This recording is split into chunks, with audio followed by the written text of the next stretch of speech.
నమస్తే, welcome to P news. నేను మీ వాజిద్. ప్రస్తుతం మనం 17వ వార్డులో ఉన్నాం. ఇక్కడ బీఆర్ఎస్ పార్టీ అభ్యర్థి అయినటువంటి ఎదిరే పద్మకృష్ణ ప్రచారం ఎలా కొనసాగుతుంది, ప్రజల్లో ఎలాంటి హామీలు తీసుకెళ్తున్నారు, వారి మాటలే విందాం పదండి.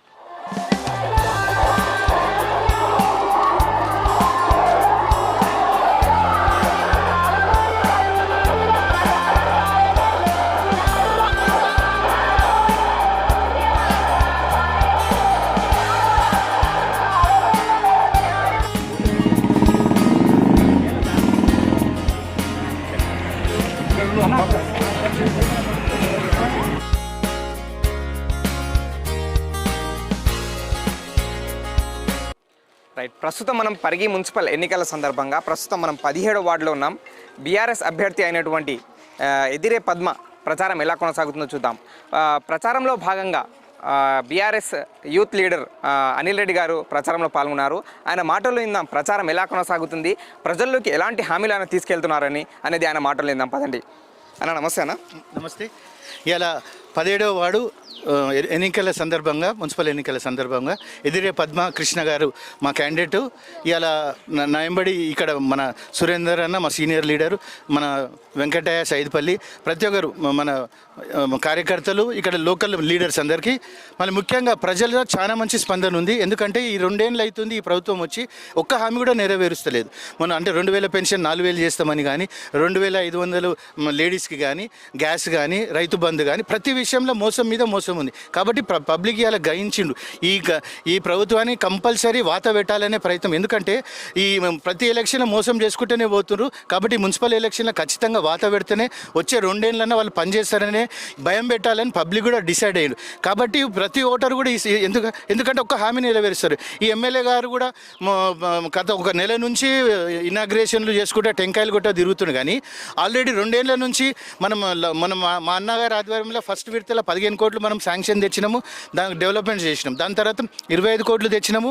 మనం ఆల్రెడీ ప్లాన్స్ వేసుకున్నాం ఏ వార్డులో ఏమేమి చేయాలని. దాని తర్వాత ఎలక్షన్ కోడ్ వచ్చింది, జీవో కూడా పాస్ అయింది. దాని తర్వాత ఈ గవర్నమెంట్ వచ్చినాక ఆ ఫండ్స్ని మామూలుగా ఒక్క నిమిషం కూడా వాడతలేరు. పరిగి డెవలప్మెంట్ కానీ అభివృద్ధికి వాడుతూనే లేరు. మొన్న 1 నెల నుంచి టెంకాయ కొట్టుకుంటా మొత్తం అసలు ఏం జరుగుతుందని లోపల తెలుసుకుంటే ఏమవుతుందంటే వీళ్ళందరూ పర్సంటేజ్కి మరిగినారు ఈ కాంగ్రెస్ లీడర్లు. మన మున్సిపల్ భవనానికి ఎవడైతే ఎక్కువ కమిషన్ ఇస్తాడో వానికి వర్క్ ఇస్తా అంటే ఇప్పటికి 2-3 వారిపోయినరట. ఇట్లా మొత్తం వర్క్స్ పెండింగ్ పెట్టుకుంటా. ఎందుకంటే డెవలప్మెంట్ కానీ స్కీమ్స్ కానీ నిరంతర ప్రక్రియ ఖచ్చితంగా ఎప్పటి జరగాల్సిందే. మరి ఇవి కూడా జరగకుండా ఎలక్షన్ కోసమే, ప్రతిదీ ఎలక్షన్ కోసమే స్టంట్స్ చేస్తారు. కాబట్టి నిన్న కూడా సీఎం ప్రోగ్రాం పెట్టుకోరు. సీఎం ప్రోగ్రాం పెట్టుకున్నాక సీఎం తోటి ఎంత మంచి హామీలు ఇప్పించాలి. మేము అప్పుడు కేటీఆర్ గారితో ఫస్ట్ విడత 15 కోట్లు, దాని తర్వాత 25 కోట్లు మేము శాంక్షన్ ఎలా తెచ్చినామో ఇలా 50 కోట్లు కానీ పెద్ద ఎత్తున ఒక చిన్న 1 లక్ష రూపాయలు శాంక్షన్ చేస్తామని కూడా సీఎం గారు ప్రకటించలే. మరి ఎమ్మెల్యే గారు నేను పొద్దుగాలు వేసా సీఎం చుట్టే తిరుగుతాడు, ఏ ఫోటో మైనర్ పోయినా అక్కడనే తిరుగుతాడు, ఎక్కడెక్కడో నల్గొండ కూడా తిరుగుతాడు, ఈయనకు సంబంధం లేని కాన్స్టిట్యున్సీలో తిరుగుతాడు. సరే ఆయనకు ఏమనుకున్నా మంచి బంధం ఉంది అనుకున్నాం సీఎం గారితో. మరి ఆ బంధాన్ని ఒక మంచి రూపకంగా, ఒక డెవలప్మెంట్ రూపంగా అయితే ఖచ్చితంగా ఇవ్వాలి కదా. ఏది కూడా నెరవేరుస్తలేరు. నేను ఇది టోటల్ ఫేరియల్ ఎమ్మెల్యే, ఫేరియల్ గవర్నమెంటు. ఇంకోటి పరిగిలి ఎన్నో గుడులు ఉన్నాయి, ఏ గుడి కూడా ఇప్పటిదాకా ఎండోమెంట్కి ఇవ్వలేదు. మా వెంకటేశ్వర స్వామిని ఎండోమెంట్కి అప్పచెప్పిండు. అంటే ఈయన కుట్ర రాజకీయం ఎందుకు, ఈ కొత్త రాజకీయాలు ఎందుకు చేస్తుండు? ఏ గుడి చేయండి ఇలా హరీశ్వరుడి సభ ఆ గుడిని మొత్తము అందరు మన పరిగిల చాలా మంది దాతలతోటి కలిసి అంత మంచిగా ఆ గుడిని మేము భూమి ఇచ్చినాము, ఆ గుడి డెవలప్ చేసినాం. ఇలా ఎండోమెంట్కి ఇచ్చి సాధించింది ఏంది? ఆ కక్ష సాధింపులు ఏంది? దానికి ఏమనంటే మన పంతులు గారు పేరు చెప్పుకుంటున్నారు. పంతులు గారు కూడా ఒక్కసారి అర్థం చేసుకోవాలి. పార్థసారథి గారు మీరు దయచేసి ఆలోచన చేయండి. ఒక్క గుడికి మీరు ఇలా నేను ఒకటే మిమ్మల్ని రిక్వెస్ట్ చేసిన ఎలక్షన్ ఏమని, సార్ మీరు 5 ఏళ్ళు మీరు ఎమ్మెల్యే అయినారు కదా, మీరు ఆ గుడి ఉత్సవాలు మీరే చేయండి, ఎండోమెంట్కి అప్పచెప్పద్దని మా ఉన్నా కానీ మీ ఎమ్మెల్యే గారు ఇంటలేరు అంటారు. తర్వాత చైర్మన్ మీరే అయినరు ఆ గుడికి. ఏం లాభం చెప్పండి? ఇలా మీరు ప్యూర్ రాజకీయం చేస్తారు. హరీశ్వరరెడ్డి సాబ్ గారు ఏదున్నా మీతోటి ఎంత మంచి అనుబంధం ఉండే పార్థసారథి గారు, మీరు పేరుకు ముందల పంతులు పెట్టి మిమ్మల్ని టోటల్ బ్యాడ్ చేస్తున్నారు ఈ ఎమ్మెల్యే గారు. దయచేసి మీరు ఆలోచన చేసుకోవాలని ఒక మంచిగా నేను, ఎందుకంటే మీతో ఇప్పుడు మా ఇంట్లో పూజలు కానీ ఏది కానీ ప్రతిదాన్ని మీతోటే మేము చేయించుకుంటాం. కాబట్టి మీ మీద మాకు మంచి అభిప్రాయం ఉంది. కాబట్టి ఈ ఎమ్మెల్యే చేసే అరాచకాలు తప్పులని ఆపండి. లేకుంటే రేపు అవన్నీ మీరు మోయవలసి వస్తుంది, ఇక్కడున్న కాంగ్రెస్ లీడర్లు మోయవలసి వస్తుంది. ఎందుకంటే పరిగి మొదటి నుంచి మంచిగా ఉన్నది. ఇక్కడ గంగా జమున తైజీబ్ నుంచి మొత్తం అంటే ఒక హ్యాపీ మూడ్ ఉంటుంది పరిగిది. ఎప్పుడు కూడా అరాచకాలు కానీ ఏ విధంగా కూడా మనం ఎప్పుడు కూడా చేయలేము. మా నాన్నగారు కానీ మా కార్యకర్తలు కానీ ఎక్కువ నష్టపోయింది మా కార్యకర్తలు. ఇప్పుడు ఈ 2 ఏళ్ల నుంచి కేసులు కానీ మా ప్రతి విషయంలో మాకే నష్టం జరుగుతుంది. కొత్త వరివాడికి ఎమ్మెల్యే మొత్తం వేరే ఇదేదో వేరే ఏంటంటే ఒక రాయలసీమ వేరే ఏరియాలో ఏదైతే ఫ్యాక్షనిస్ట్ జరుగుతుందో ఆ పరంగా ఏదో చేయాలనే అది మంచి పద్ధతి కాదు. పరిగిని డెవలప్ చేయండి. మాకంటే మీరు ఇంకో 2 ఎక్కువ పనులు చేసుకొని రేపు పబ్లిక్ మిమ్మల్ని ఆమోదిస్తే మీరే గెలవండి మళ్ళీ వస్తారు. కాదంటే ఏం కానీ మోసం చేసుకుంటా ఎన్ని రోజులు ఇది ఆపండి. పరిగి డెవలప్మెంట్కి సహకరించండి. ఈ వచ్చే 2 ఏళ్ళైనా మున్సిపల్ హామీలు ప్రతిది కానీ ఏ హామీలైనా నెరవేర్చుకోవాలి. అట్లనే దయచేసి పరిగి ప్రజలు కోరుతున్నది ఒక్కసారి మున్సిపాలిటీల వాత పెట్టి వీళ్ళకు ఒకసారి వాత పెడితేనే భవిష్యత్తులో, ఎందుకంటే వీళ్ళ పాలన ఇంకా 3 ఏళ్ళు ఉంది కాబట్టి నెక్స్ట్ 3 ఏళ్ళు కూడా వీళ్ళు దిగి పనిచేయాలంటే ఈసారి మున్సిపల్లో ఖచ్చితంగా కారు గుర్తు కొట్టేసి అన్ని వాళ్ళు మీరు గెలిపిస్తారని కోరుతూ సెలవు తీసుకుంటాం. అంటే కాంగ్రెస్ నాయకులు బీజేపీ నాయకులు ఏం చెప్తారు అంటే కేంద్రంలో బీజేపీ ఉంది, రాష్ట్రంలో కాంగ్రెస్ ఉంది, మా నాయకులను గెలిపించుకుంటే అభివృద్ధి జరుగుతుంది, కానీ బీఆర్ఎస్కి ఓటేస్తే ఎలాంటి అభివృద్ధి జరగదని చెప్పి వాళ్ళు ప్రజలకు చెప్తున్నారు. దాని మీద మీరేమంటారు? ఇప్పుడు 2014లో ఒక మార్పు కోరి హరీశ్వర్ రెడ్డి గారిని వద్దనుకొని ఒక తెలంగాణ ఉద్యమకారుడు నిజాయితీగా తెలంగాణ కోసం బయటకు వచ్చిండు. అది 60-70 ఏళ్ళ ఆకాంక్ష తెలంగాణ. అప్పుడు కూడా ఏమైంది, అప్పటి రాని తెలంగాణ మొన్న నాన్నగారు లాంటి అందరు కలిసి బలంగా అంటే ఏమైనా కానీ తెలంగాణ రావాల్సిందే అనేది తెలంగాణ కోసం బయటకు వచ్చినాం. కేసీఆర్ గారు కూడా నాన్న లాంటి వ్యక్తులని తెలంగాణ కోసం కలుపుకున్నాక పబ్లిక్ ఆకాంక్ష నెరవేరింది. ఇంతమంది త్యాగాలది కూడా నెరవేర్చుకొని తెచ్చుకున్న తెలంగాణని ఇక్కడ లోకల్ ప్రజలు ఏం చేశారు, మార్పు అని మళ్ళీ రామ్మోహన్ రెడ్డి గారిని గెలిపించుకున్నారు. మరి అప్పుడు రామ్మోహన్ రెడ్డి గారు అపోజిషన్లోనే ఉండే, రూలింగ్ మాది ఉండే. మరి అప్పుడు ఆయన డెవలప్మెంట్ కానీ అన్ని కానీ ఫండ్స్ కానీ ఆయనకి ఎట్లా వచ్చినాయో ఇవాళ మేము కూడా అదే పరంగా సాధిస్తాం. మున్సిపల్ కూడా డైరెక్ట్ ఫండ్స్ ఉంటాయి, సెంట్రల్ ఫండ్స్ ఉంటాయి, అన్నీ ఉంటాయి. అవన్నీ ఎందుకు ఆపుతారు చెప్పండి? అవన్నీ డైరెక్ట్ వస్తాయి. ఆ ఫండ్స్ తోటి ఇంకోటి మా ఎమ్మెల్సీలు కూడా కొంచెంమంది మా టీఆర్ఎస్ వాళ్ళు ఉన్నారు, వాళ్ళని కూడా మేము రిక్వెస్ట్ చేసి ఇవాళ మా పరిగి మున్సిపాలిటీకి ఎట్లాంటి నిధులు కావాలన్నా ఇంకేమున్నా మేమే చేస్తాం. ఎందుకంటే మేము చేసిన లిస్టు మా నాన్నగారి ఆధ్వర్యంలో కానీ, అంతకుముందు మా సురేందర్ గారు సర్పంచ్ ఉన్న ఆధ్వర్యంలో కానీ, మొన్న మున్సిపల్ అశోక్ ఆధ్వర్యంలో కానీ, మా అన్నగారి ఆధ్వర్యంలో కానీ ఇన్ని డెవలప్మెంట్స్ ఉన్నాయి. మా లిస్ట్ ఏముందో చూడండి, మీ లిస్ట్ ఏం చేసింది, ఈ 2 ఏళ్ళు ఏం చేసింది అనేది చూడండి. కాబట్టి మీరు దయచేసి పరిగి ప్రజలు మేము ఇంకోటి డెవలప్మెంట్ అంటారు. బీజేపీ వాళ్ళని కూడా ఒకటే రిక్వెస్ట్ చేస్తున్నా, ఎంపీగా గెలిచి ఎన్నేళ్ళు అవుతుంది అనేది వాళ్ళు కూడా డెవలప్మెంట్ చేయొచ్చు కదా. మరి ఇప్పటిదాకా ₹1 శాంక్షన్ చేయలే కదా. ₹1,00,000 పని చూపించండి. ఒక నెల నుంచే బోర్లు వేస్తున్నారు, వేసిన బోర్ల కాడపోయి మోటార్లు ఇచ్చుకుంటా ఫోటోలు దిగుతున్నారు. అరే పరిగి మొత్తం అండర్ గ్రౌండ్ డ్రైనేజ్ చేయాలి. పెద్ద సమస్యలు ఉన్నాయి. ఎందుకంటే ఇలా తాండూరుని కానీ వికారాబాద్ని కానీ బీట్ చేయాలంటే ఇక్కడ మా దగ్గర క్లైమేట్ కానీ ఇక్కడేమో పొల్యూషన్ లేదు. తాండూరులో అంటే మా పరిగి నీట్ ఉంది కాబట్టి ఇక్కడ డెవలప్మెంట్ అయితే రేపు ఇంకా కొత్త ఇన్స్టిట్యూట్స్ వస్తున్నాయి. మంచిగా అదేంటి అన్ని కొడంగల్కే పోతున్నాయి. ఎందుకు పరిగిలో కూడా మనుషులు లేరా? పరిగిలో డెవలప్మెంట్ కావద్దా? ఎమ్మెల్యే గారు దయచేసి బ్రాడ్గా ఆలోచన చేయండి. ఇంకా అదే మీరు కూడా కొంచెం మారి పబ్లిక్కి ఈ ఎలక్షన్ తోటన్నా స్టార్ట్ చేసి వచ్చే 3 ఏళ్ళైనా మంచిగా పనిచేసి పేరు తెచ్చుకోండి. ఈ వంకర మాటలు కేసులు ఇవన్నీ బంద్ చేసుకోవాలని రిక్వెస్ట్ చేస్తున్నాను. మంచి పరిగిని మీరు వచ్చి ఖరాబ్ చేస్తే మాత్రం ఇంకా తిరుగుబాటే ఉంటుంది. దయచేసి మళ్ళీ భూస్థాపితం అవుతారని మీకు మళ్ళీ మంచిగా వార్నింగ్ ఇస్తున్నా. దయచేసి చెప్తున్నా, వార్నింగ్ కూడా ఇస్తున్నా. మీరు ఆగాల్సిందే అని కోరుతున్నాను. రైట్, చూశారు కదా. ప్రస్తుతం మనం మరో బీఆర్ఎస్ సీనియర్ నాయకులు సురేందర్ గారు ఉన్నారు. ఆయన మాటలు తెలుసుకుందాం. ప్రచారం ఎలా కొనసాగుతుంది, ప్రజలకు ఎలాంటి హామీలు తీసుకెళ్తున్నారు, ఆయన మాటలు తెలుసుకుందాం. అన్న నమస్తే. నమస్తే అన్న. ప్రచారం మున్సిపల్ ఎలక్షన్ నడుస్తుంది, ప్రచారం ఎలా కొనసాగుతుంది అన్న? ఈరోజు బ్రహ్మాండమైన ప్రచారం జరుగుతుంది. మేము 18 వార్డులో కూడా రోజు 2-3 వార్డులు పర్యటించి వస్తున్నాం. ప్రజలు బ్రహ్మరథం పడుతున్నారు. టీఆర్ఎస్కి మళ్ళొకసారి కేసీఆర్ గారి నాయకత్వాన్ని బలపరిచే విధంగా ఓటర్లు అందరూ కూడా వాళ్ళే ఎదురొచ్చి మాకు స్వాగతం పలుకుతున్నారు. మేము 2 ఏళ్ళు గోసపడ్డం మీరు లేక, మీ ఎమ్మెల్యే లేక, అదేవిధంగా కేసీఆర్ గారు ముఖ్యమంత్రి లేక అమలుకు కానీ ఆచరణకు సాధ్యం కానీ హామీలు ఇచ్చి మనల్ని మోసం చేసిండ్రు. మా కేసీఆర్ గారు ఇచ్చినటువంటి కేసీఆర్ కిట్టు 24 కరెంటు, మంచినీళ్ళు, ఎన్నో కార్యక్రమాలు చేసిండు. కళ్యాణ లక్ష్మి అట్లాంటి గొప్ప కార్యక్రమాలు ఇచ్చిండు. మేము ఇంకా అత్యాశకు పోయి మున్నదే ఓడగొట్టుకున్నట్టు అయ్యిందని చెప్పి ప్రజలు చాలా బాధపడుతున్నారు. మాకు పూర్తి విశ్వాసం ఉన్నది. 18 వార్డులలో మెజార్టీ స్థానాలు గెలుచుకొని ఈరోజు రెండోసారి మున్సిపల్ ఆఫీస్ మీద టీఆర్ఎస్ గులాబీ జెండా ఎగిరేయబోతున్నాం అని చెప్పేసి సందర్భంగా నేను తెలియజేస్తున్నా. నిజంగా కూడా గతంలో మేము చేసిన కార్యక్రమాలు ఏవి ఉన్నా కానీ మా హరీశ్వర్ రెడ్డి గారు మా గురుగారి నాయకత్వంలో మా 25 సంవత్సరాలు చేసిండు. మొన్న మా మహేష్ అన్న గారు కూడా కేటీఆర్ తోటి 15 లక్షలు తీసుకొచ్చి 15 కోట్లు తీసుకొచ్చిండు. అదేవిధంగా మళ్ళీ ఆయన దీపావళి మూమెంట్లో 25 కోట్లు తీసుకొస్తే 3 ఏళ్ళు అయిపోయింది మహేష్ అన్న గారు మరి 25 కోట్ల నిధులు తీసుకొచ్చి ఇప్పటి కూడా టెండర్ ప్రక్రియ పూర్తి చేస్తలేరు ఈ నాయకులు. ఎందుకో సమాధానం చెప్పాలి. మరి మీ ఎమ్మెల్యే ఉన్నాడు, మీ ప్రభుత్వం ఉన్నది, మేము అన్నీ చేసినామని చెప్పేసి గొప్పలు చెప్పుకునే మీరు మరి ఎందుకు 25 కోట్లు మహేష్ రెడ్డి గారు తెస్తే మీరు టెండర్ ప్రక్రియ ఎందుకు చేసి ప్రజలకి పనులు చేస్తలేరు? ఒక్కసారి జవాబు చెప్పాల్సిన అవసరం ఉన్నది. అంటే కాంగ్రెస్ నాయకులు ఏం చెప్తున్నారంటే 6 గ్యారంటీలు వాళ్ళ ప్రజలకు తీసుకెళ్ళి మేము 6 గ్యారంటీలు అమలు చేశాము, ఈసారి కూడా మా మున్సిపల్లో మాకు ఓటేస్తే మరింత అభివృద్ధి చేస్తామని చెప్పి వాళ్ళు చెప్తున్నారు. దాని మీద మీరేమంటారు?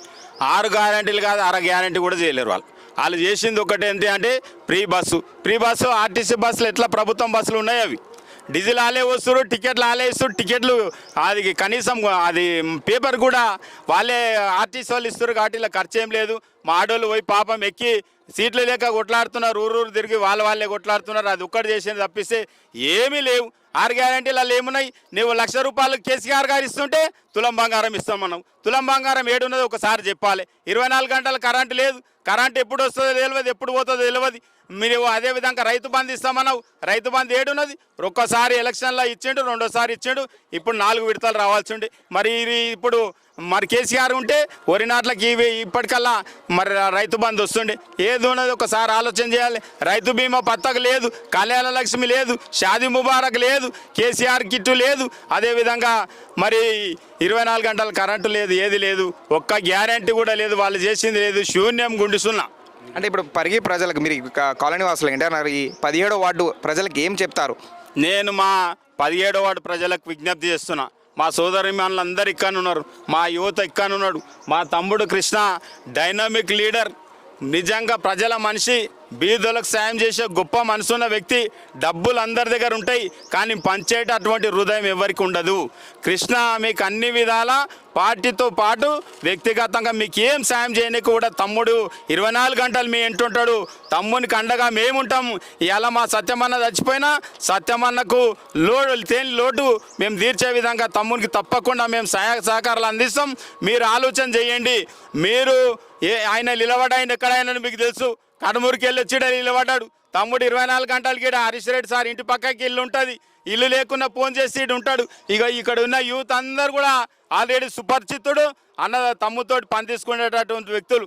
అందుకే మీరు ఎవరి ప్రలోభాలకు లొంగకుండా మీరు దయచేసి కారు గుర్తుకు అమూల్యమైనటువంటి ఓటు వేయాలి. మా చెల్లెలు మా పద్మ కూడా గతంలో ఉప సర్పంచ్ చేసింది, చాలా సౌమ్యరాలు.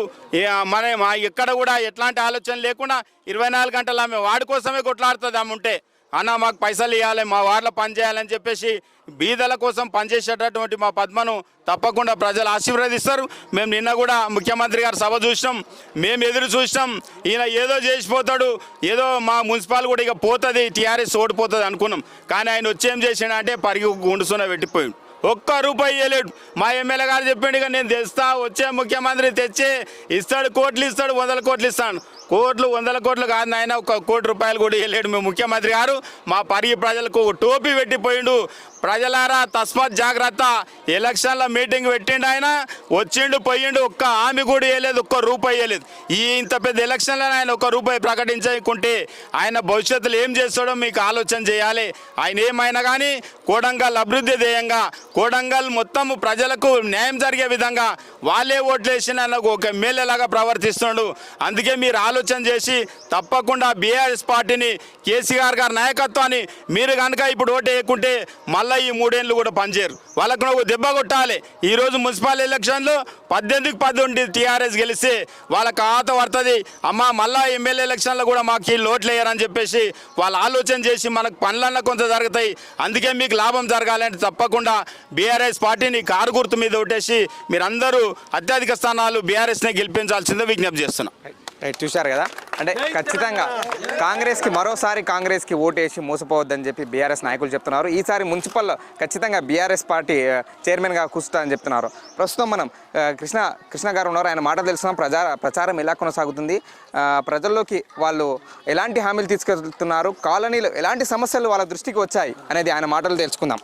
అన్న నమస్తే అన్న. నమస్తే అన్న, ప్రచారం ఎలా కొనసాగుతుందన్న? ఈ కాలనీలో ఎలాంటి సమస్యలు మీ దృష్టికి వచ్చాయన్న?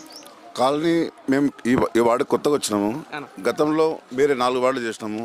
అక్కడ అభివృద్ధి చాలా బాగా, రోడ్లు కానీ డ్రైనేజ్ కానీ అన్ని విధాలా మేము చూసుకున్నాం. అక్కడ ఈ వార్డు ఇక్కడ మాకు కొత్తగా, ఇక్కడ కొద్దిగా రోడ్లు ఉన్నాయి, కొద్దిగా డ్రైనేజ్ ఉన్నాయి, అంతే ఉంది. అవన్నీ ఖచ్చితంగా వీళ్ళకి హామీ ఇస్తున్నాము. అంటే మీరు ఇక్కడ ఉన్న కాలనీ వాసి ప్రజలకు ఒక ప్రధాన సమస్య ఏదైనా వాళ్ళు మీ దృష్టికి తీసుకొచ్చారా? తీసుకొస్తే వాళ్ళకి మీరు ఎలాంటి హామీ ఇచ్చారు? వీళ్ళకు 2 బోర్డు అవసరం ఉన్నాయి. ఆ బోర్డు ఖచ్చితంగా నేను గెలిచిన నెల లోపలనే ఇప్పించేస్తాను. 2 బోర్డు వాళ్ళకి ఎక్కువ హామీ ఇస్తున్నా.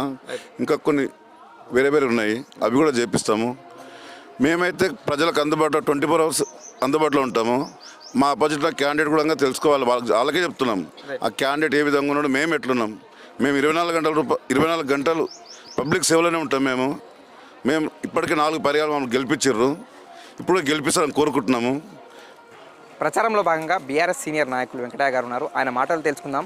కాలనీలో ఎలాంటి సమస్యలు వాళ్ళ దృష్టికి వచ్చాయి, ప్రచారం ఎలా కొనసాగుతుంది, ఎదిరే పద్మకు ఎలాంటి ఆదరణ వస్తుంది అనేది ఆయన మాటలు తెలుసుకుందాం. అన్న నమస్తే అన్న. ప్రచారం ఎలా కొనసాగుతుందన్న? ప్రచారము ప్రతి వార్డులో కూడా, ప్రతి కౌన్సిలర్ కూడా బ్రహ్మాండంగా మహిళలు ముందుకు వచ్చి బ్రహ్మరథం పడుతున్నారు. మన 18 వార్డులకు 18 వాళ్ళు గెలుస్తామని మేము మనసులో అనుకుంటున్నాం. మేము ప్రతి ఒక్క కార్యకర్త కూడా ఇన్ని రేవంత్ రెడ్డి తిట్టిన మాటలు ఇంతవరకు ఏ సీఎం కూడా తిట్టలే. మహిళలు అయితే ఇక నానా బుద్ధులు తిడుతున్నారు. మేము ఒక 40 సంవత్సరాలు మేము రాజకీయంలో తిరుగుతున్నాం. మా గురుగారు ఉన్నారు కదా, మేము ఇంత మంచిగా ఎప్పుడు అనిపించలే. అరే ఎందుకు వేసినాం, ఓట్లు ఎందుకు వేసినాం, మేము టీఆర్ఎస్ కాంగ్రెస్కి ఎందుకు వేసినాము, పోయినసారి మేము గెలిపించుకుంటే మంచిగా ఉండదని బాధపడుతున్నారు. ఇప్పుడు వాళ్ళు చేసిన తప్పును సరిదిద్దుకున్నారు. ఇప్పుడు పరిగి మున్సిపల్లో వీళ్ళు కాంగ్రెస్ వాళ్ళు హామీ ఎలా ఇస్తున్నారంటే, మేము అధికారంలో మేమే ఉన్నాం, మీరు మా కౌన్సిలర్ని గెలిపించుకుంటేనే మీకు అభివృద్ధి అనేది జరుగుతుంది, బీఆర్ఎస్ వాళ్ళని గెలిపించుకుంటే అభివృద్ధి అనేది జరగదని చెప్తున్నారు. మరి మీరేమంటారు అన్న దాన్ని? మా తాన గెలిపించిన వాళ్ళు గొంతుకొని ఉంటే కదా అవతల పని చేసినాడు. గెలిపించిన మనకు అవతల ప్రశ్నించే గొంతుకు కావాలి కదా. అందుకు 18 మంది గెలిస్తే మున్సిపల్ మనం ఉన్నామనుకో, మున్సిపల్లో ఇలా అభివృద్ధి చేయాలి. ఇంతకుముందు 2 దఫాలుగా 15 కోట్లు ఒకసారి, 25 కోట్లు ఒకసారి చేశారు.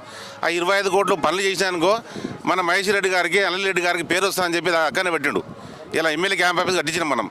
ఎమ్మెల్యే క్యాంప్ ఆఫీస్ కట్టి దానికి సొంత ఇల్లులాగా వాడుకుంటున్నాం దాన్ని. ఆ విధంగా మన ప్రశ్న గొంతుకు లేదు మన దాన. ఇంతకుముందరే మన మున్సిపల్ చైర్మన్ కాబట్టి మనం ప్రశ్నించుకున్నాం. ఇప్పుడు ఆ ఎమ్మెల్యేని ప్రశ్నించే గొంతు కంటే 18 మంది మనం గెలిపించుకోవాలి. ఆ విధంగా మనం భవిష్యత్తులో కూడా టీఆర్ఎస్ గవర్నమెంట్ మళ్ళీ రాబోతుంది. మళ్ళీ మనకు ఇప్పుడు మన కొన్ని కారణాల వల్ల ఓడిపోయినాం, కానీ ఇప్పుడు అందరికీ బుద్ధి వచ్చింది. 18 మెజార్టీ వస్తున్నాయి. మనం చూసారు కదా, 20 మంది సర్పంచ్లు వచ్చారు మొన్న. ఇంకా ఎమ్మెల్యే గారు ఇంకా తీసుకుంటే 29 మంది కూడా వస్తున్నారు. ఒకటి మాత్రం బీజేపీ వచ్చింది. 30 సీట్లు వస్తున్నాయి మొన్న. మనం అంత ఈజీగా అనుకోలేము. కాబట్టి మళ్ళీ కూడా టీఆర్ఎస్ గవర్నమెంట్ వస్తే 18 సీట్లు వస్తాయని మేము అనుకుంటున్నాం. మేము రైట్ చూశారు కదా. అంటే గత గ్రామ పంచాయతీ ఎన్నికల్లో పరిగి మండలంలో దాదాపు 20 సీట్లు గెలుచుకున్నాము. ఖచ్చితంగా ఈసారి పరిగి మున్సిపల్లో కూడా 18 సీట్లు గెలుచుకొని మున్సిపల్ చైర్మన్గా కూర్చుంటామని చెప్పి ఆయన మాటలు వింటున్నాం. టీఆర్ఎస్ పార్టీ అభ్యర్థి ఎదిరే పద్మ గారు ఉన్నారు, ఆమె మాటలు తెలుసుకుందాం. ప్రచారం ఎలా కొనసాగుతుంది, మహిళలు ఎలాంటి ఆదరణ వాళ్ళకు ఉంటుందని వాళ్ళ మాటలు తెలుసుకుందాం. పదండి అక్క. నమస్తే అక్క. అక్క, ప్రచారం ఎలా కొనసాగుతుంది అక్క? చాలా బ్రహ్మాండంగా జరుగుతుంది. ప్రజలు కాంగ్రెస్ వాళ్ళు ఉన్నప్పుడు ఏం చేయలేరు. మేము ఇప్పుడు 24 hours రోజు తిరుగుతూనే ఉన్నాము. ఈ కాలంలో బోర్ ప్రాబ్లం ఉంది, నల్లలు ఉన్నాయి కానీ కనెక్షన్స్ లేవు, మోరీ ప్రాబ్లమ్స్ ఉన్నాయి, దోమలు వస్తున్నాయంట, స్ట్రీట్ లైట్ లేవు, స్తంభాలు లేవు, కొంతమందికి ఇండ్లు కూడా లేవు. వాటన్నిటి చేస్తామని హామీ ఇచ్చినాం. ప్రజల ఆదరణ ఎలా ఉంది మీకు ఇక్కడ? చాలా బాగుంది. ఇంతకుముందు జేసీ రవి బాగా చేసిండు. మేము కూడా అక్కడ సిద్ధాంతి కాలనీ, రామ్నగర్ కాలనీ అక్కడ బాగా చేసినాము. వాళ్ళందరూ చెప్తున్నారు బాగున్నది కృష్ణ అభివృద్ధి, మీకు కూడా వేయండి, మీకు కూడా అభివృద్ధి కార్యక్రమాలు బాగా చేస్తారని చెప్తున్నారు. రైట్ చూశారు కదా. అంటే గతంలో వేరే కాలనీలో కౌన్సిలర్గా ఉన్న కృష్ణ గారు, అక్కడ అభివృద్ధి చాలా బాగుంది, మీరు మా కాలనీకి వస్తే ఖచ్చితంగా మరింత అభివృద్ధి చేస్తారు, అందుకే మీకు ఖచ్చితంగా ఓటేసి గెలిపించుకుంటామని చెప్పి ఇక్కడ ప్రజలు చెప్తున్నారు. ప్రచారం చాలా బ్రహ్మాండంగా ఉంది. 18 వార్డులలో మెజారిటీ స్థానాల్లో మేము వస్తాము. మా అభ్యర్థి ఎదిరే పద్మక్క గారిని, ఎదిరే కృష్ణన్న గారిని గెలిపించుకుంటామని మా యూత్, మా ఆడపడుచులు, అక్కలు, చెల్లెలు అందరూ కూడా ఉత్సాహంతో ఉన్నారు. తప్పకుండా భారీ మెజార్టీతో ఎదిరే కృష్ణన్న గారిని గెలిపించుకుంటాము. అలాగే మున్సిపల్ స్థానాలు కూడా మెజార్టీతో గెలిపించుకుంటామని మనం చేస్తాం. అంటే మీ కాలనీలో ప్రధాన సమస్య అంటే యువకులకైనా ఆడ మహిళలకైనా ఎవరికైనా ఒక ప్రధాన సమస్య ఏదైనా ఉందా వారు మీరు దృష్టికి తీసుకెళ్లారా? ప్రధానంగా అయితే నీటి సమస్య ఉంది. అది అన్న ఎదురకృష్ణ గారి దృష్టికి తీసుకెళ్లడం జరిగింది. బోర్ వేపిస్తామని చెప్పారు. అలాగే మాకు ఒక చిన్న కమిటీ హాలు కావాలని చెప్పినాము, అది కూడా చేసిస్తానని చెప్పిండు. అందుకోసమని ఆయనకు సపోర్ట్ ఇస్తున్నాం. రైట్, చూశారు కదా. అంటే యువకుల ప్రధాన సమస్య అంటే ఈ కాలనీలో ప్రధాన సమస్య ఏంటంటే నీటి సమస్య. కౌన్సిలర్గా గెలిచిన వెంబడే ఒక నెలలోపు 2 బోర్లు వేయించి కాలనీ వాసులకు నీటి సమస్య లేకుండా చేస్తానని హామీ ఇస్తున్నారని చెప్పి ఇక్కడ ఉన్నటువంటి మహిళలు యువకులు చెప్తున్నారు. రైట్, ఇప్పటివరకు చూసాం కదా మనం 17వ వార్డులో బీఆర్ఎస్ అభ్యర్థి అయినటువంటి ఎదిరే పద్మకృష్ణ ప్రచారం ఎలా కొనసాగిందో. అంటే ఇక్కడ ఉన్నటువంటి ప్రజలు ఏమంటున్నారంటే ఖచ్చితంగా 24 గంటల పాటు అందుబాటులో ఉండే ఎదిరే కృష్ణన్ తప్ప వేరే వాళ్ళని గెలిపించుకోనమంటూ వాళ్ళు మాట్లాడుతున్నారు. అంటే కాంగ్రెస్ ప్రభుత్వం జస్ట్ మాటలకే తప్ప చేతలకు లేదని, బీఆర్ఎస్ ప్రభుత్వం చేసిన అభివృద్ధి ఇక్కడ కనబడుతుందని చెప్పి వారి మాటలు వింటున్నాం. ఇక్కడ కాలనీవాసుల ప్రధాన సమస్య నీళ్ళ సమస్య ఉందని చెప్పి ఆ నీళ్ళ సమస్య ఖచ్చితంగా కృష్ణ తీరుస్తారని చెప్పి వాళ్ళకు హామీ ఇవ్వడంతో ఖచ్చితంగా ఎదిరే కృష్ణను గెలిపించుకుంటామని చెప్పి వారి మాటలు వింటున్నాం. మరో వార్డులో ప్రచారం ఎలా కొనసాగుతుంది, ఎవరు గెలిచే అవకాశం ఉందనేది నేను ముందుకు తీసుకొస్తాను. కెమెరామ్యాన్ మోసిన్తో వాజిద్, పీ న్యూస్.